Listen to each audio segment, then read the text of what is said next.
Welcome back to another episode of the 100% podcast, and today I'm delighted to bring you a new guest to the show. Amy Williams is a Winter Olympics gold medalist. In 2010, she won the gold medal in skeleton bobsleigh and broke a UK duck for gold medals that had gone over 30 years. Not only that, Amy's triumph in 2010 led to extra funding being handed to the Great British team, which leads us, or has led us, to the champions that we've had since 2010. Amy was an absolutely amazing guest, and to talk to her about the sacrifices and the challenges she faced along the way of winning her gold medal, and also how she has managed to balance being an Olympic champion with all of the other titles that she has as well.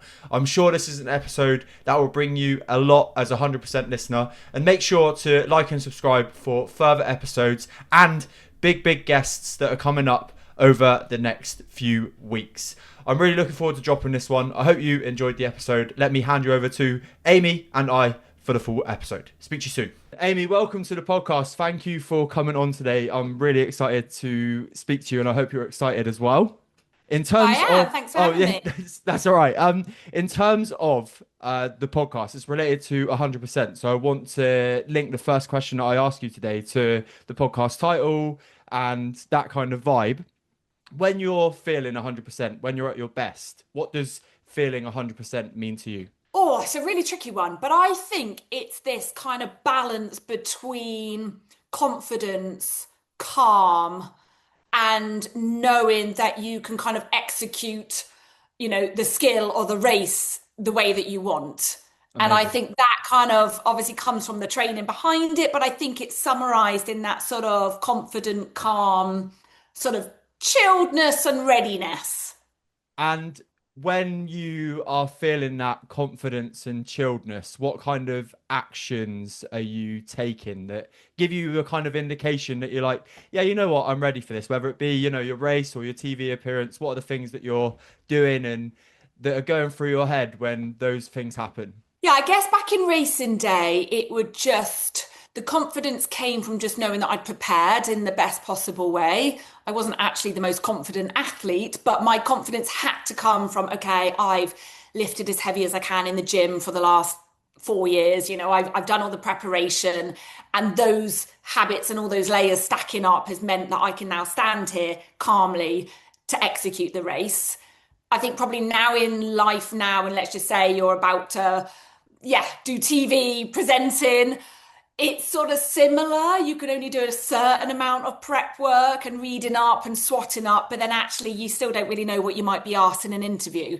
So you've got to have a bit of confidence and that calmness to be like, it's fine. It's all inside of me. Whatever I get asked, I will know the answer. Or if I don't know the answer, you can kind of go around it and sort of play around with it a bit. Yeah, I love that. And I can relate today because I said I don't mind admitting on the podcast for listeners to hear today that, after 220 episodes of a podcast, obviously I've had some like reasonably big guests on, and definitely, Amy, you're one of my biggest, gold medalist, and I'm really excited to speak to you. But it's nice to feel those nerves. Have you got a way that you handle nerves before a TV appearance, or when you went to your races and you did those big events, that you kind of got around them, or was it kind of a case of you just felt it and did it anyway? I, I think there's two ways, isn't it? They're there. You're going Mm, to be nervous. And for me, nerves, the nerves mean that you care. You care about the result. It means something to you. And I think it's absolutely normal to feel nervous. So then it's just, are you going to see those nerves as something negative, or are you going to see them as something positive?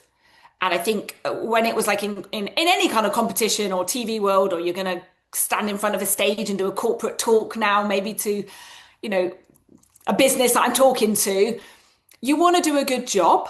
And whether you're doing a good job for you or whether you're doing it for another person who's paying you to do a job, those nervousness just means that you want to do something to the best of your ability, and I think you just got to make that into a positive thing. Mm. That, you know what, those nerves are there. You could either see them as really negative and, oh my goodness, I'm going to do terrible, and, I'm shaking and my legs are shaking.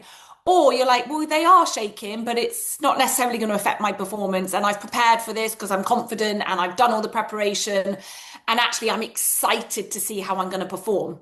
I'm excited to see how I'm going to race and what time I might do or what position I might come. Or I'm excited to give this talk to a company to share my ideas, and hopefully thumbs up, they like you afterwards. So yeah, I think you can decide how you how you use those nerves. Almost a shift of perspective in some ways from Yeah. framing that anxiety feeling or fear as a negative thing to something positive. Does that transcend into other areas of your life as well? Yeah, I think you have to, because physiologically, you feel those butterflies, don't you? Your stomach might be a bit twisted, your heart rate's higher, you might get sweaty palms, Mm. dry mouth, you might need the wee, all of those things. But sometimes that can be exactly the same as if you're excited. If you're excited the day before Christmas, it's Christmas Eve, or the day before you go on a big holiday, or you're waiting at the airport to find your friend who's just come off a flight, actually you're feeling the exact same feelings. So I think you can just decide to weigh it up. Are you going to go down the positiveness of excitement, nervousness, feelings, or the negative side of it? And that's just a massive mind shift that you might have to fake yourself, like Yeah, yeah. fake it in your head, but you can still decide whether you go the positive or the negative way. Do you think that's something that maybe gets bypassed a little bit in terms of it's not spoken about enough that those feelings and fears and butterflies and all of those experiences as a human we should be feeling, whether you're an athlete or a podcast host or somebody that's got to go and do a talk in a workplace, those feelings aren't necessarily spoken about as a general bit of knowledge that everybody has to know, oh, actually this feeling is normal. Is that something that you think there should be more awareness around? I guess we don't really talk about it that much, do we? I think as athletes, you're used to it. Mm. And if you have a psychologist, or you're true to yourself, or you speak to teammates, or maybe if you're in a team sport or an individual, you're very aware that you are living with those nerves, and maybe it's the pressure. But equally, yeah, in everyday life, you're nervous. You got a job interview. I don't know, are working with a new team, or you're a kid going into school on the first day. You're battling with anxiety or stress, and they might not understand it. But as a parent, you can see, okay, this is a big deal for them. So you might be trying to give positive cues and self-talk, and yeah, I think all of us are dealing with that a lot. It's just whether or not you're aware of it, whether or not you're happy talking about it to people, or whether you just bottle it all up inside. I guess that's down to your own individual personality, your own awareness, whether or not you can pinpoint what it is, whether you've had those feelings before to realize. Yeah, I guess that's where we're all quite individual with it. Did you notice that when you were at your peak in your athletics career with the Winter Olympics and being around other athletes? Did you notice the trends of people dealing with their nerves or the pressure in different ways? Yes and no. I think people hide it well. Mm. Or some people maybe come across and you're like, oh, they're really confident, got that kind of edge to them, like a bit arrogant, and you're like, oh, how can they be like that? But actually, maybe deep down, they're just as nervous. Maybe their technique is that they are going to be all kind of, out there. Or you could have someone who's just sat there really calmly that you think is a bag of nerves, but actually they're like, yeah, I've got this. It's just whether or not, yeah, whether you see it, feel it. I think people's perceptions can be different. Yeah, so that's sort of hard to say. I mean, I did always feel quite nervous, especially when you're arriving at like a skeleton track that maybe you've not been on for a whole entire year. Those first few days, I'm hands up. Yep, I'm nervous. Like, probably irrationally, because you're like, I've done this before. I'm Yeah. perfectly good at this track. I'll look through my track notes. I normally write down, like, you're always nervous on this track, like Yeah. you're fine after run one. You're like, but I kind of always told myself as well that it was a respect, that I respected this track, that I could get hurt at, that it is very fast, that there's big G forces. And actually, that's okay to have respect for it. Maybe if you're, yeah, I don't know, a bike rider, a motorbike, Formula One, like you've got to have respect for what's happening out there, I think. Or if you're a surfer, respect for the sea and the waves, that it has a power over you. Mm. But then also sort of flipping that around, isn't it? Of like, no, I've done this before. I know what I'm doing. I am a good athlete. I've trained for it. And it's all come back down to that self-talk in your head and how you deal with those emotions. Was that something that you did religiously then, in terms of when you went to different countries, different arenas, different places to perform? Would it be you? Obviously, there would always be a first time experience of a track for your runs. Was it something that you did? Was that something that somebody told you to do, or was that something that you just picked up along the way in terms of taking those notes and writing them down so you gave yourself some preparation for the next time? Yeah, when we were beginning, like skeleton, it was just the thing you do. You write track notes. You don't get to slide that often.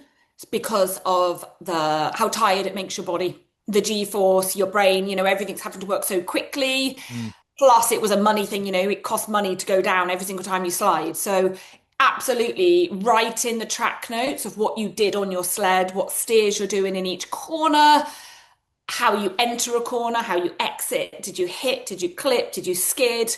All of that is feedback to be able to run it in your head with mental imagery and then practice in your head as you do track walks as well. Watch other people. You're getting all this knowledge and writing it down. So, and all of that's tied in also with what equipment you're using, like what runners you're using. That's, choosing different grips on the runner and how that affects on the ice and different ice temperatures. I could chat about that for ages. So all of it is building up a knowledge bank and data. And I would also write down feelings as well. So that when you do go to that track a year later or a few months later, you can read through all of that. Okay, it's 8 o'clock in the morning. The air temperature is -3. The ice temperature is -5. I use this piece of equipment or runners. These are my kind of times. And then you can sort of relive that and learn quickly. Obviously, we don't have our own ice track in Great Britain, so we have to learn quickly, and all of that data is helping you. So I've totally forgotten what your question was, but It's yeah, okay. I think all of that is building up either that knowledge to help you, Yeah. um, and yeah, for us in our sport, that's so important. I think so many obviously other sports as well. You are researching and data, and whether you've got someone else doing it for you or you're having to do it yourself. Mm. But definitely, writing down things, whether it's a diary or you're doing it for other mental reasons. But there is the physical, the mental, the data, the knowledge reason of writing things down. Yeah, and taking that data that you have, kind of, I imagine, without putting words in your mouth, can over it will take over your mind in a good way, in terms of if you didn't have that data prior to going on that run or that event or whatever it may be that you're going to do, having something wrote down in front of you saying this happened, this happened, this happened, I know this is here, I know this is here, can maybe take away that fear and the scared mindset that you may have going into a new event, and override it. There you go, that's the word I was looking for. Yeah. No, for Override it with, sure. yeah. Yeah. And there's for us, there's different tracks all around the world. Some are slower, smaller corners, a bit more gliding, what we call like a gliding track. Others are massive G-forces, they're a lot quicker. You have to have your wits about you. You might be a bit more scared of those ones. So that's okay. And some people are better at one and not so good at others. Like personally, I liked to race and slide on the nice little gentle ones. Oh, lovely, lovely. But actually, the big G-force ones that were fast, I actually performed better at, even though I might not have enjoyed sliding them as much because you maybe were more scared. So for me, it was almost like you might not like this track, but you're really good at it. Like, Yeah. and writing that down as like, yeah, you medal on this track all the time, even though you hate it. So you've got to start loving it because you're good at it. Yeah, unreal. Amy, I have to ask. It's something I'm sure you've been asked many times before. Obviously, skeleton, bobsleigh, being an Olympic champion, unreal. Where did that journey start though? How does somebody get into skeleton bobsleigh? Because it's not something that I guess you cross in many different walks of life. You know, your regular sports in the UK, as you're very well aware, I'm sure, even the schools that you've gone and do talks at and the workplaces you've gone and spoken at, most of the people are talking about your footballs, your crickets, your rugbies, and not so much skeleton bobsleigh. So how did that journey start for you? For me, I was living in the right place, right time, and just got a bit nosy with some athletes. Nice. That's the real story. My background was athletics. I did athletics from about the age of 13, twice a week, 3 times a week, 4 times a week, and loved racing. But I also knew I wasn't quite good enough. I had a lot of like shin splints, compartment syndrome. So I wanted to do 400 meters and I just couldn't do that longer distance stuff. So I kind of was already looking around, okay, can I transition into another sport? At the University of Bath, and Bath is home for me, they had built this special start track, push track for bobsleigh and skeleton for the Salt Lake City Winter Olympics to train. So 2002. Um, and yeah, I just got chatted to some people in the gym one day who were bobsleigh skeleton athletes. They were about to go and do a training session. I asked, could I go along and watch? I ended up doing some pushes, Wow. and then I ended up going out and doing the World Push Championships in Holland, in Groningen. So this was the summer of 2002. So I asked, could I enter? I was quick in Bath, and could I enter as a guest in the guest category?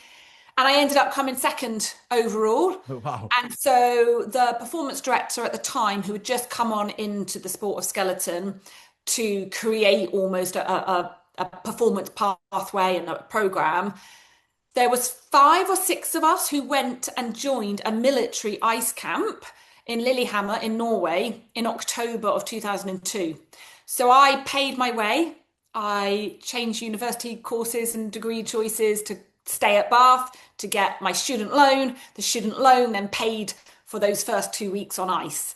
So I kind of was almost gambling already on a sport that I had never done, but I Yeah. knew I was fast at the start. And I just made that gamble on myself of, okay, let's put this Wow. student loan money of £2,000 or whatever it was back then to try on this military ice camp to have a go. And then I came back from that thinking, yeah, I could be good at this sport. There's After every 4 years of an Olympic cycle, there's always athletes that retire and stop. So naturally, after the Salt Lake City Winter Olympics in February 2002, naturally some athletes stopped. And there was a bit more of like this empty gap and hole for new, fresh people to come in. So I then was of a development squad of people who got into the sport themselves for whatever reason. Now, if you want to have a go at the sport, and like your Matt Weston, our latest Olympic champion, and Lizzie Arnold, previous Olympic champions, they all got into it through talent ID schemes. So where they've gone around, or British Skeleton have talent ID'd, come along, let's test your 30-meter sprint time, your power, your explosive, your sprints, and then we will pick you and pay for you to go out on ice.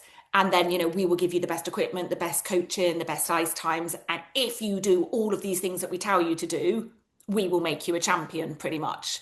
So, yeah, it's very different now, and the money involved to my generation of the old has-beens and how we got into the sport. Do you know, that's just so interesting. One of the things that struck me the most out of all of that you just said, though, was that you had that self belief, whether you believed it or not, to back yourself financially right at the start of your journey. Where did that innate feeling or innate, you know, belief to just commit to that one thing that you hadn't even been involved in for that long? It was like a passion, I guess, that just kind of lit itself up really early. Yeah, where did that confidence in yourself come from? Was it just something that you thought, I have to do this? Yeah, I don't know really, because I guess on the athletic side of it, it's always nice to win races. It's always, I guess I always like to push myself. How good can my body be? How fast could I become? Or if I'm in the gym, well, how heavy can I lift? Mm, So I think it was more about that than anything else. So then when the opportunity of skeleton, and I actually at the same time tried or was trying modern pentathlon as well, because that was based in Bath. So that's your shooting, swimming, fencing, running, riding. And I actually trained alongside with that squad for several months. And they asked me to also join their squad. And we're actually going to put me straight onto lottery funding. However, I just chose skeleton because there was a bit more of an empty gap in terms of athletes. The modern pentathlon still had some very, very good performances, and always medaling. Great Britain's got a huge, massive medal success in modern pentathlon. And so for me, I just thought, well, skeleton, I could compete for Great Britain quicker if I did that sport than if I went to modern pentathlon. Yes, I would get funding straight away, but it would take me longer to represent my country. And it was just a real simple decision of that, yes or no, black or white. You know what? I'm going to do skeleton because I want to represent Great Britain. I want Great Britain on my chest. And and yes, obviously, I would like to go to Olympic Games, but to be fair, I don't think that was ever really in my head right mm, back then. It was just, I want to represent my country. And then as the years go on, of course, you're like, I can go to the World Champs. I could maybe make an Olympic Games here. I want to go to Olympic Games. Oh, and by the way, I want to win a medal.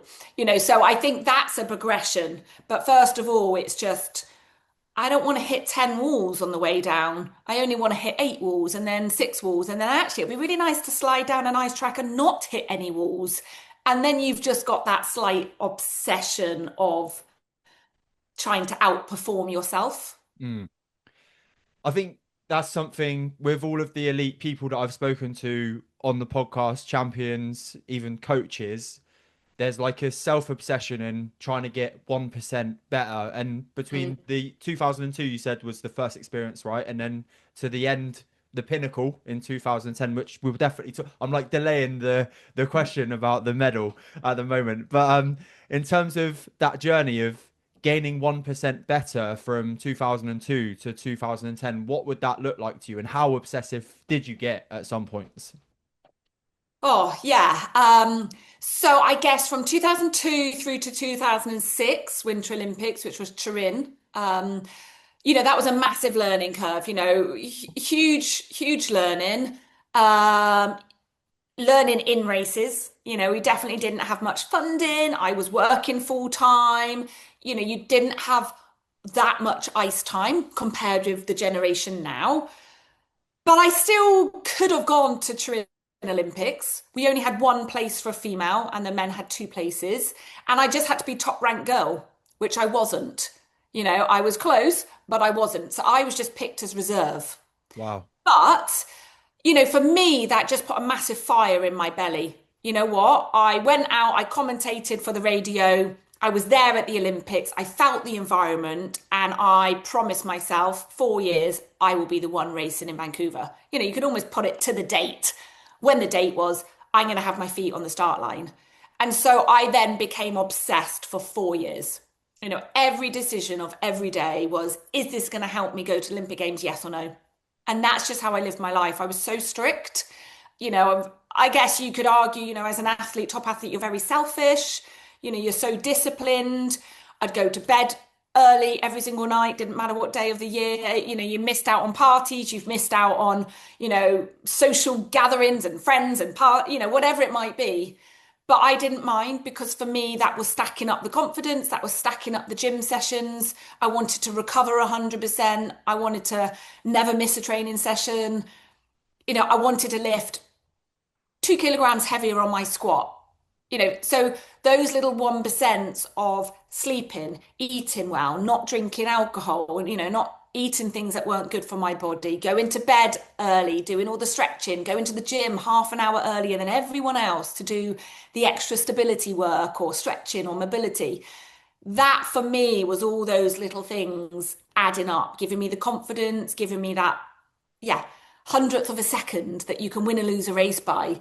So tiny little things just stacking up, adding up. That's what I needed to do for me to then make sure actually I've been picked to go to the Olympics because, you know, I'm the best and I deserve to be. And then whatever result I'm going to have done at that Olympics, if it's gold, brilliant. If it's silver, bronze, or if it's only sixth place, well, I've still worked my 100% to get to sixth place. And that's what my result was meant to be.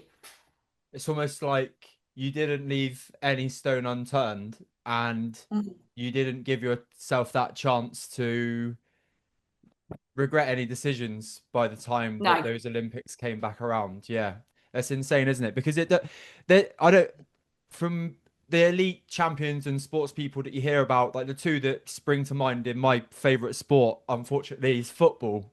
But they used to Yeah. talk about Frank Lampard.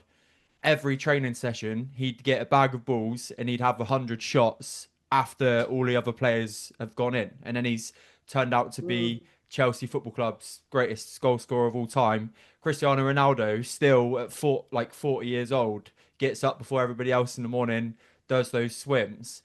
It is a payoff though, isn't it? In terms of, some people would like we've used that word of obsession of around that goal, and you said it yourself, like the selfishness. But if you want to get to that top pinnacle, it's kind of a payoff that you have to do, right? Yeah, for sure. And, yeah, I would turn up to the gym half an hour odd earlier to do all those extra little boring exercises. And, it's funny, like one of the other people who always turned up, because Bath Rugby would always train in the Oh yeah. gym at the same time, pretty much. So I became very good friends with all that kind of era of rugby players. And Steve Borthwick was one of those people also, now England rugby coach, Wow. and it's interesting how we would chinwag on the mats, doing all our exercises, chat, chat, chat. And you think, oh, fair play. Like for me now, having watched his progress and career and now being the coach, I think he worked so hard as well. You see everyone working hard, of course you do, but you always notice the ones that do that above and beyond, and it's really nice when people do come up to you like after my win, including a lot of the then Bath Rugby boys who have all retired now. For them to be like, yeah, that's well deserved. Like we saw how much you trained, we saw how much graft you put in, we saw that you left early from the pub. Like people around you can see what you do above and beyond what it takes. And I think Olympic champions always have that. They do those little things that no one else notices. And I think almost the more boring the thing is, like the stretching, the mobility, the extra little exercises you do that the physio's told you to do, almost the more boring that it is, the better it is for you. And they're the ones that you do when no one else bothers, that either keep you injury free, that keep your body working well. Yeah, that does just take you over the edge of that hundredth of a second that might make that 1 centimeter, that 1 inch of winning and losing a race. Yeah, it's actually really inspiring to hear it, because in my head now I'm sitting here thinking about all the other little areas that I could put like a few extra percent in, to maybe get a better payoff in the results that I want. So I'm going to ask it. Take us to the top of the run in 2010 when that gold medal ended up around your neck. What was going through your head? And when you finally got to that Olympic Games and your run, and then how much of the run do you actually remember? Yeah. So at an Olympics or a World Championships, the race is always over 2 days. So you have 3 days of training, 2 runs a day. So that's 6 runs. And then you have 2 race days, 2 runs a day. So 4 runs technically get added up together to give you your Olympic time. You can't get rid of a slow, dodgy one. They all count. Yeah. So for us as a skeleton slider, you could argue that the most consistent slider generally wins. You can't have a track record and fly on one of your runs, and then the next one you're down in 10th place because you hit a wall. You have to be the most consistent slider, which, to be fair, was kind of my middle name. I was always a consistent slider. I always prepared in the exact same way as my training to race. I did everything the same.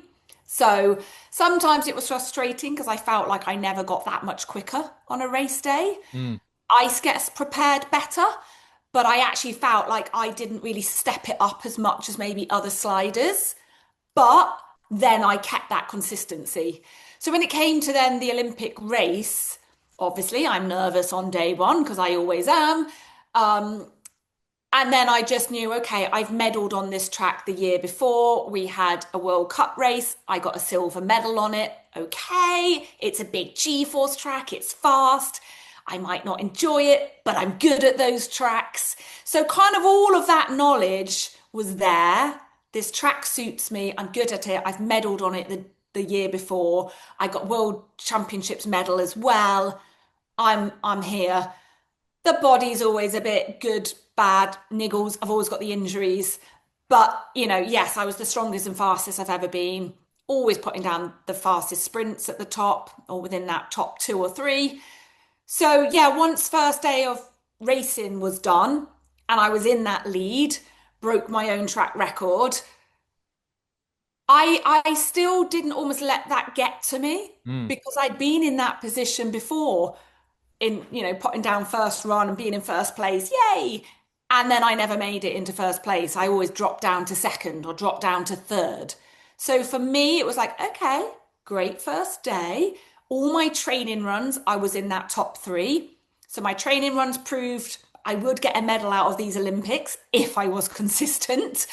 Um, and you've still got to prepare your sled, go to sleep, eat, and wake up the next day and repeat. So I then went down as the fastest person on that second day because the fastest person goes off first. And then on the fourth and final run, you go in reverse order. So Wow. the changing room is getting emptier and emptier and emptier. And because you're still the fastest person, or I was, you go off last. And I think that's where psychologically you really need to have had your game plan. I didn't listen to any of the other girls' times. I didn't look at any of the timesheets. I literally put my fingers in my ears. I didn't want to know what was happening at the bottom of the track where everyone else knew the results apart from me at the top because I didn't want to listen. So, yeah, for me, it was I'm not concentrating on the other girls. I'm not looking at them. I'm not looking at their performance. The only way I'm going to win this race is to focus on me. And I'm the only one that can make my sled go faster. So that was my tactic that I had practiced over the races in that whole winter season before the Olympic Games. And I think that was very much in hindsight, probably why I didn't get to go to the Turin Winter Olympics 4 years previously, because I was just too obsessed with what the other girls were doing. What are they doing? What's their racing? Why are they quicker? You know. So I really, really tried to focus in on only me. So yeah, and kind of like saying to yourself on that last run, like, you've got to enjoy this. Like, Mm. it's so easy to forget to enjoy a race. There's Yeah. so much pressure on you, on the team, on the money that had gone into the sport and the research and development. And we knew we had to get a medal from Vancouver Olympics to keep the sport of skeleton alive, to keep the funding going. So there's so much pressure. But equally, I smiled at myself in my helmet. I saw one of my coaches. My coach who was holding my sled just pats me on the back and says, whatever he says, I can't even remember. And I knew I just had to try and enjoy the run. And yeah, I don't remember much of it. I certainly, you're counting your corners, you're going through all your steers, you know exactly what you need to do at certain times. And then you're at the bottom of the track, like, oh, okay, like I'm at the bottom of the track. By which point everyone else knows you've won before you know you've won Mm. because you're coming up a very steep outrun. There's no brakes. You've got to like come up onto your sled, you smash into a load of foam. That helps you stop. You still don't know because you haven't seen a time because it's the 4 runs being added up. So everyone else is cheering, and you're like, who are they cheering for? Are they cheering for me? or did I actually come down too slow and someone else has won? But no, luckily, I hugged one of my coaches at the bottom and I said, "Oh, where did I come?" And he's the one who says you're Olympic champion. And then you're like, "Oh, Wow, I like got goosebumps. cool." Yeah, listening. Yeah, nice. Everyone's looking at me and I get a flag and I'm like, "Oh, I've still got the helmet on my head. I don't even take that off." And you're all a bit flustered and like really self-conscious and huh, if I could go back in time, I would just chill out and enjoy that moment a bit more and Mm. actually get the Union Jack flag out nice and not have it all scrumpled up, which it is in all the photos. And, but then I was quite a shy person and you're younger, you're shy, everyone's looking at you, you're like, oh, okay, I've just won a race, yay. Like, you're, yeah, kind of different than if you would have won now and how you would react to it now to 16 years ago. So the experience of winning, when you win something of that magnitude, you're not. Would you say that you weren't prepared for it in some Oh way? yeah, absolutely. Because I didn't allow myself to think about it. Because to me, if you execute all of those process goals, the outcome goal will come. We've always been taught that since your GCSE PE days or whatever. Process goals. You won't don't focus on the outcome. So I had never focused on, ooh, what am I going to do if I win? And how am I going to pose in the photo? Or yeah, I really must take my helmet off and fluff my hair out and like I mean I had got my nails done nicely, so at least when I'm Nice. holding the picture of the medal, like, oh yeah, good job, my nails look nice scenario. But yeah, I had never imagined it, and yeah, I hadn't prepared for it. And it wasn't just that you won a gold medal, right? You were. I'm hoping these stats are right. 30 years GB hadn't won a winter gold medal individually for, and you were the first woman to win a medal for 58 years. Correct. Those stats are pretty unbelievable. Are they Yeah. are they statistics that over the time that it's been since 2010 to now is it still takes a little while for it to sink in?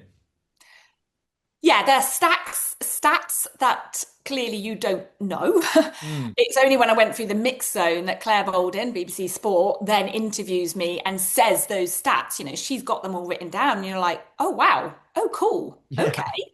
That's actually a really big deal. You don't Google research all of that before a race. So, yeah, I feel really proud to have been the person that breaks it. And I felt very, very proud that I was bringing home a medal for my country. I was bringing it home to the Queen. That's ultimately, you're winning your medal for Great Britain, for the Queen.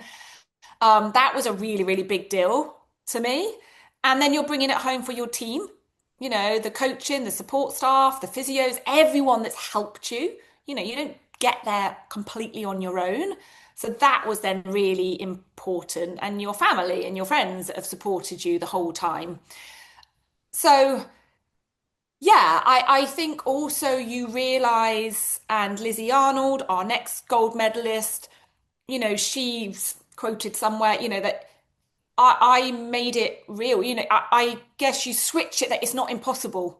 It's not impossible to win a gold medal in a sport where we do not even have an ice track.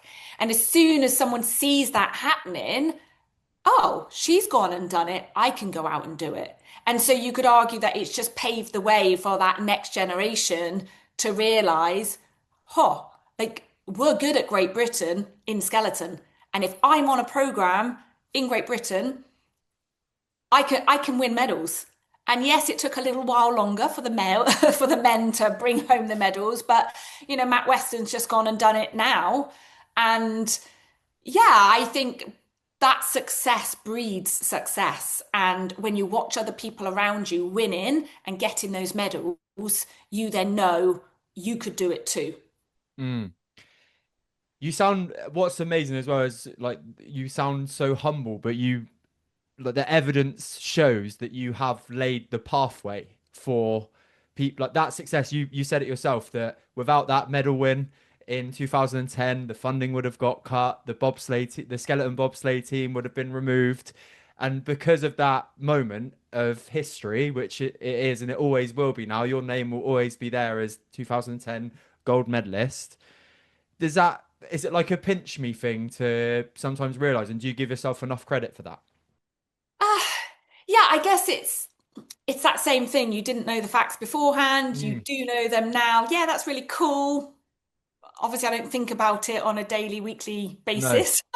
But, let's just say I don't know, doing a talk for NatWest Bank and someone introduces you, and then those stats come on out. Oh, she was the first, and then you're like, oh, yeah, cool. So, yeah, I guess when you're being introduced by people or you're doing a school talk, like you said, or you're, shaking hands with school kids, giving them their sports awards, yeah, it's really sweet and lovely to hear that, and you do feel proud about it. But equally, oh my goodness, I mean, day to day, I'm just a mum of two kids and, training my clients in my gym and walking my dog, and I'm down at the school gates with the mums, and no one else knows those facts. They half of them don't know what I did, or well, they're getting there. Some people do now. But I'm it's sure being on the TV for a month has given it yeah. away a little bit. Yeah. And I'm always in like my leggings and sports kit, but yeah, like obviously you're just a normal human being now. You just did something that was pretty amazing one day that now feels like an absolute lifetime ago. And then I think that's what's so lovely, that every 4 years I get to work on the Olympics, I get to work on TV World, and I get to be reminded that I actually was really good at something once. Like Yeah. I get to be reminded that all these people are trying to win a medal and I have one at home. So I get very, very emotional like every 4 years Yeah. when I'm watching other people win it. And then I'm like, yes, I've got one at home. Woo, and then day to day, you totally forget about it in a weird kind of way. Yeah. You live with it every day and you sort of forget it every day, One of mix it. the, I know I mentioned it to you before we click record, but everybody that I is aware that you are coming on to the show today, the passion that you express, like now on talking to me today, but on the TV, just came across. And I know so many people, if you don't mind me saying as well, were kind of like they found it hard to get into the Winter Olympics because they were just so like there's like the knowledge of how to win in those sports is very Mm. limited, and but then you were so good at explaining and the passion, and when somebody's passionate about something, I truly believe just in a general subject that actually you can buy into just them, and like then that experience makes it better. But yeah, without over complimenting you again, Oh, it thank definitely had an impact on people that I have spoken to about the Winter Olympics. So my next question: presenter, speaker, PT, Olympic champion to your name, and a mum of two kids. How do you balance it all? I don't think I do. Right. I feel like most days and weeks I'm barely surviving. Anyone with young kids will realize that the juggle is real. I think, yeah, my two boys are, Oscar's just turned 9, Alfie is what, 6.5. I've got a 2-year-old dog as well who's bonkers. Monty, a Vizsla. If anyone's got a Vizsla dog out there, they know that they're absolutely a gun dog bonkers wild. So yeah, I juggle. Day job is I'm sat now in my gym. I have what I call my normal human being clients. I do not coach high performers as such. I coach 40s, 50s, 60-year-olds who just want to be fit and healthy in life. And Amazing. I love it. Husband and wives, couples, few groups of friends. So yeah, I really enjoy that. And that's what I do kind of, Monday to Friday. And then, yeah, I really also enjoy the other side when I go and talk to businesses or corporates. So it could be, I don't know, a pharmaceutical company, it could be a bank, an insurance company, etc. Or it could be going into schools. It's very, very random, my kind of speaking engagements. It could be a conference, it could be an after dinner speech, it could be hosting something, it could just be brightening up a Friday afternoon. And I really enjoy that because, yeah, you're sharing your story, you're maybe linking it to themes that they're working on in their company or trying to build teamwork or trust or accountability or whatever it might be. So that's another side. Sometimes I wish there was more of them. You never quite know when you might get booked up. You might have nothing for months and months, and then you might have several in one month. Mm. It's really hit or miss. And then, yeah, once every 4 years, I love clearly doing Winter Olympics. Time's gone past. I've worked for Gadget Show. I've worked for, different TV shows, the Isle of Man TT presenting, had a little bits here and there, but definitely kind of being a full-time mum of young kids as well, they are always my priority. But I try and fit everything in around it and juggle. And thank goodness I have parents that live very close to be able to help out on lots of babysitting duties Yeah. and pickups when I'm not around. And my husband's, works really long hours. He's in the army. So yeah, it's a juggle. And yeah, I mean, I've had my dog now for 2.5 years. And for me, the peace and calmness that I get, although he is not peace and calm, but the peace and calmness I get from walking and being in the woods, in the outdoors, and the wellness. And for me, that really helps my mindset to stay positive and yeah, and I might not be that top performing athlete anymore with all the injuries and pain here, there, and everywhere. But walking and being in the woods and being in nature is kind of my tonic. Like it fills me up and it fills my battery up. Mm. And that's where I'm kind of almost at my happiest as well, is still being outside, being outdoors, being in nature, yes, living in my gym. But the kind of combination, it's just, yeah, the juggle.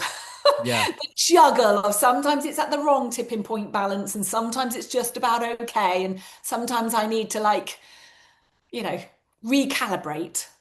A word for somebody who's listening to the podcast today, then, Amy, who may be on the wrong end of the balance scale at the minute. What are your tips or the things that you do yourself? What would you say to somebody who's just on the verge of burning out or being overworked or stressed? What are you saying that they could do or that you would advise them to do to bring themselves back to kind of equilibrium? Yeah, I think little and often. I think, especially if you're a parent, a mum with little, young kids, your kids are always the priority. They are. And even though we say, oh, I must prioritize my own health, somehow you always do end up at the very bottom. But I think if you can tell yourself, I'm going to do 10 minutes a day, something for me, is that 10 minutes being able to sit down and read a book when the kids, to be fair, yes, are on their iPads or asleep or napping or whatever it might be? Or is it, you know what, I'm going to go on a walk with my dog or with a friend and I'm going to walk, jog, walk, jog, walk, jog. I'm going to jog to the end of this field and then I'm going to power walk. And actually, that's been a little tiny fartlet training session that you can do for 5, 10 minutes and you feel better about yourself and you've increased that heart rate. I think where people go wrong is that, and I'm also myself to blame, they say, right, I want to do 4 gym sessions every single week and they have to be 45 minutes long. And I also want to do XYZ. And it's too much. And then you get upset with yourself because you can't achieve it and you can't do it. So actually, aim for 2 sessions a week or three, and actually 20 minutes is enough. You can, sometimes less is more. And I think there's always stages in your life, or you might be crazy busy for a few months and it all goes a bit wrong. And then you might be okay and you might find a really good balance for a few months, and then something else might happen.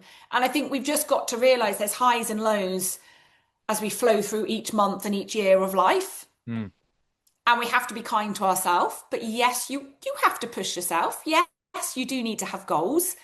But sometimes realizing, oh, you know what, this week is not the week that I'm going to fit in 3 or 4 training sessions, but I will put it in my diary and I have to write it into my own diary. Okay, there's a 30-minute window there, and I'm not going to put the washing on in the machine, and I'm not going to go and tidy up the kids' bedrooms. I'm going to go and do 3 leg exercises, 3 arm exercises, and I'm going to do that 3 times, and that'll be enough. Yeah. Just enough to keep the wheels turning, if you like. Yeah, no, makes total Yeah. sense. I appreciate that. Thank you. Um, In terms of the transition between being an athlete to TV, and by the way, I know we've got a short amount of time left. We've got this question and two wrap-up questions to go before we finish the episode. But in terms of the transition between being an athlete into a presenter and then going from being analysed to analysing others, how have you found the transition with your with mindset around doing that? Yes, it is different. It is different. I think as an athlete, you're very used to being, I guess, criticized. You're very used to a coach watching you, shifting maybe your body position whilst you're doing a squat in the gym. Or, you analyze a race and you think, "Oh, I need to be an inch more to the left, and then I need to steer a bit harder into this corner." So you're very used to constantly being critical and analyzing, and you want the feedback. Because if you don't have that feedback, you're never going to improve. So there's that sort of side that I think you're very used to. And then I think when you transition out of that, and I guess you're very goal focused as an athlete, you have a race that you have to do your certain results because that's the knock on to get selected onto a team or to select into a world champs or then Olympic Games.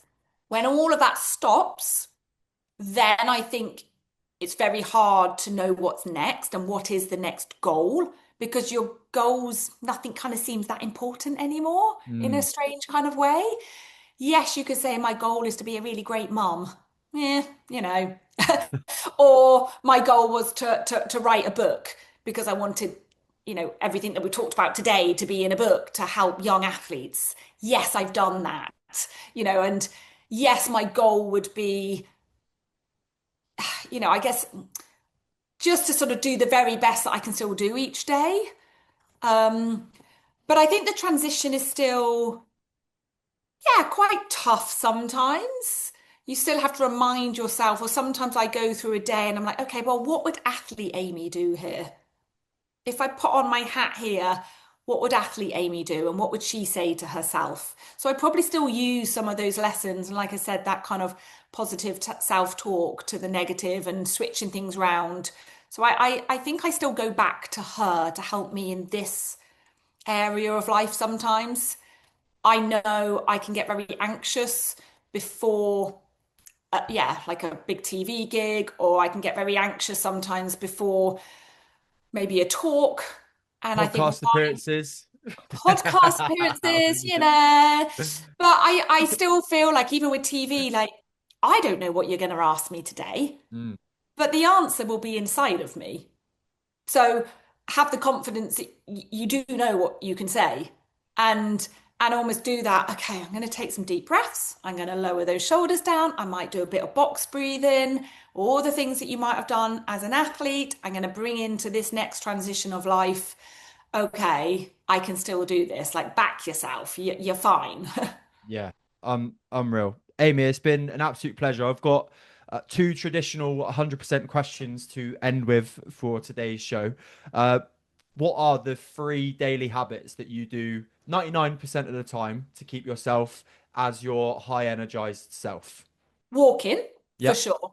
I'm very lucky with my dog. I go out twice a day. So for me, I hit at least 20,000 steps every single day. And I need that mentally and physically. So I think nothing could go wrong with a good little power walk. Like clears your head, makes you feel good, gets that blood pumping. So yeah, walking. I do try my hardest to eat 80% good, clean, healthy food. Um, and probably the old school, I would say probably on the same theme would be just still staying really hydrated. But that sounds really boring, and I'm sure there must be a better one somewhere. No, Maybe I fingers. can bring the hydration into the eating well. Yeah, yeah, That's yeah. an old athlete thing. You've just got to stay hydrated, otherwise your performance drops, your cognitive, everything doesn't perform as well if you're underhydrated. And then maybe to be fair, rest, recovery. Amazing. That's underrated. I still try and go to bed early, even though I really fail that a lot. But just listening to your body when you do just need to take it a bit steady, rest in, trying to find those little nuggets of time just to kind of calm everything down and chill. Perfect. And then the final question for today's episode is what is the greatest bit of advice you've ever been given? Ever been given? Oh. Um, oh my goodness. I don't really know. The That's a flip, so, really tough one.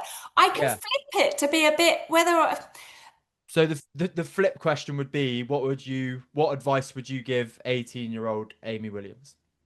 okay, I do that one and whether it kind of ties in, but Yeah, it would be to listen to your gut. Listen to that gut instinct. I think for me, you always know right and wrong. You always know if something feels not quite right. And if you do it, sometimes you really regret it. And for me, it really came down to the race day of wanting to use my favorite equipment, my runners that were my old trusted friends versus ones that I was being pushed to use because of money and research. And I knew if I used those ones that everyone wanted me to use because of the money and the research development that had gone into it, I know I wouldn't have won the race. Like I yeah, wasn't confident on them. So for me, I was like, that gut instinct of knowing what's right and wrong for you at that particular time, I think you have to stick to. And then you've never got any regrets. Like you listen to that gut instinct in the pit of your stomach. And I think if you listen to that all the time and you always know, you can fake it, but you always know the feeling, then I think that's my big advice. amazing. Amy, it's been an absolute pleasure to have you on the 100% podcast today. It's honestly been an amazing experience, really inspirational, and to hear your story firsthand has been such a privilege, honestly. If people want to come and find out more about you and find out about your talking gigs and all of those kind of things, where can they come and contact you? Oh my, just pop my name in, my website will come up, Amy Williams, or find me on Instagram, send me a message. Yeah, Perfect. anything like There you that. go. If you have enjoyed today's episode, please drop a like and subscribe on the episode today down the bottom, and I'll see you here with a new episode every Friday. Take care.